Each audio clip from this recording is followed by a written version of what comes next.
It was a Friday night, one of those quiet evenings when the world feels like it's holding its breath. She was sitting across from me at the dinner table, the soft clink of cutlery against plates filling the air. Nothing out of the ordinary, except for the fact that something was terribly wrong. I didn't know what it was at the time, but I felt it deep in my gut. The air between us felt off, thin, like the last thread of a bond that had already been tested too many times. She laughed at something on her phone, a laugh that didn't quite reach her eyes. She didn't notice me watching her. I noticed everything. The way her fingers lingered a little too long on the screen, the way she glanced up quickly, as if hoping I hadn't seen something I wasn't meant to. My heart started to race, but I pushed it down, told myself I was just overthinking it. She was always on her phone, busy with work, or so she said. But that night, the silence in the room grew too loud. Something in me snapped. I didn't confront her. I didn't shout. I didn't even ask why. I just left. The next morning, I filed for divorce. Quietly. No drama, no accusations. I moved to a new city and started over. I deleted her number, wiped every trace of her from my life, and for the first time in years, I felt like I could breathe again. I didn't need to know what had happened. I didn't need to hear her side. The moment I found that message, I knew everything I needed to know. She had made her choice. I made mine. The first few weeks were the hardest. I thought about her sometimes, though I tried not to. She was the woman I had built my life around, the woman I had loved with all my heart. But as the days went by, the weight of her absence felt lighter. A year passed, a full year of silence. My life had been quiet, simple, and in many ways peaceful. I focused on work, got involved in things I never had time for before. I began to find parts of myself I had forgotten. The pain started to fade, and my past with her felt like nothing more than a distant memory. Then one evening, I was walking home from work when I saw her standing there, outside my building. She looked smaller, different. Her shoulders were slumped and her eyes I used to know so well, were filled with regret. "Hey," she said, her voice trembling. "I've been trying to find you. For a moment, I thought I was imagining things. She shouldn't be here. I had moved on, or at least I thought I had. But there she was, standing on the sidewalk like she was waiting for something that wasn't going to come. I didn't say anything at first. I just stared at her, trying to understand what was happening. Why was she here after everything? "I need to talk," she whispered, almost apologetically. "Please." I wanted to turn around and walk away. I wanted to keep moving, to forget her, to keep her in the past where she belonged. But something inside me, part of me that still cared, that still wondered if maybe, just maybe, we could have worked, made me stop.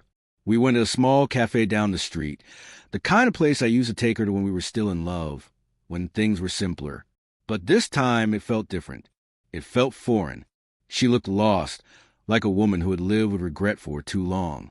"I've made a mistake," she started, her voice barely above a whisper. I thought I could have everything, that I could have it all. But I was wrong. I know that now. I didn't say anything. I just waited. Let her talk. Let her feel the weight of what she had done, the reality of the words she was saying. "I thought I could handle both worlds," she continued, "but I couldn't. And now, I've lost everything. I've lost you." She looked at me, her eyes filled with tears. I could see it, the regret, the sorrow, but I also saw something else, something I had never expected. Fear. She was afraid of losing me, afraid that she had burned every bridge beyond repair. "I know I don't deserve your forgiveness," she said, wiping her eyes. "But I need you to know I miss you. I miss us." For a moment, I almost believed her. Almost. I wanted to. I wanted to reach across the table, hold her hand, and tell her that it was okay, that we could fix this. But I didn't, because I knew the truth. "Why now?" I asked, my voice steady. "Why are you here after all this time?" She hesitated, her fingers gripping the edge of her coffee cup. "Because my new life, it didn't work. It wasn't what I thought it would be. And I realized too late what I had with you.